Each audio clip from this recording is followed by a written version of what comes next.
La bagarre, la baston, le grabuge, la guerre, les combats, appelez ça comme vous voulez. Nous autres, amateurs de shonen, c'est le cœur ardent qui nous séduit avant tout. Oui, on a un palais de Doberman. Le phare affiné, ce n'est pas pour nous. On veut du sang et des larmes flamboyantes. Aujourd'hui, je vais vous présenter un épisode avec des phrases légendaires. Si je vous dis Arise, pensez au monarque des ombres, le seigneur des abysses, Sung Jin-woo. Vous l'aurez compris. Allez-vous, prenez de quoi manger.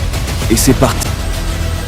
Mais avant de commencer, n'hésite pas à t'abonner à la chaîne et à liker la vidéo pour me soutenir. Et propose-moi d'autres scènes en commentaire. Sung Jin-woo versus Ygritte. Une atmosphère vogue, lassant le sang, et il ouvre cette porte colossale avant de pénétrer la salle. Les flammes saluent, un trône et l'aube rouge qui se meut. Ses yeux au bout de ses doigts, il ressent l'exacte même pression que lors du double donjon. Oui, c'est bien lui, le responsable de cette sensation. Ygritte le sanguinaire.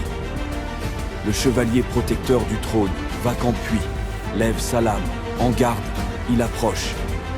En un instant, on se trouve déjà au corps à corps, franchissant des piliers entiers, comme de simples brandis, avant de venir l'enchaîner. Mais hors de question de laisser des temps morts, il continue d'acculer notre héros sans cesse. Faisons le tour complet de la pièce en quelques secondes. Prends-ton de montrer de quoi tu es capable. Venez de toute vitesse, tentez de surprendre le chevalier rouge. En vain. Quoi qu'il tente, sa lame ne pénètre pas son armure. Lève la tête petit, venant stopper net son immense lame. Il l'égale peut-être en vitesse, mais en force brute, il est clairement au-dessous. Il range sa lame, pensant avoir plus de chance au point. Mais Ygritte, l'esprit de chevalier, fera de même, se désarmant, chargeant, et en un clin d'œil, Sung Jin-woo reçoit un coup dévastateur et mange le sol. Évidemment, sans armes à apporter, il est beaucoup plus rapide. Ils enchaînent notre héros contre le mur, de telle sorte à ce qu'il se brise entièrement. Petit moment de pause, réfléchis. Tu dois monter ta vitesse, booste-toi, venant faire des va-et-vient afin de surprendre le soldat. Il trouve quelques ouvertures, mais ça reste futile. Ygritte semble tout de même au-dessus.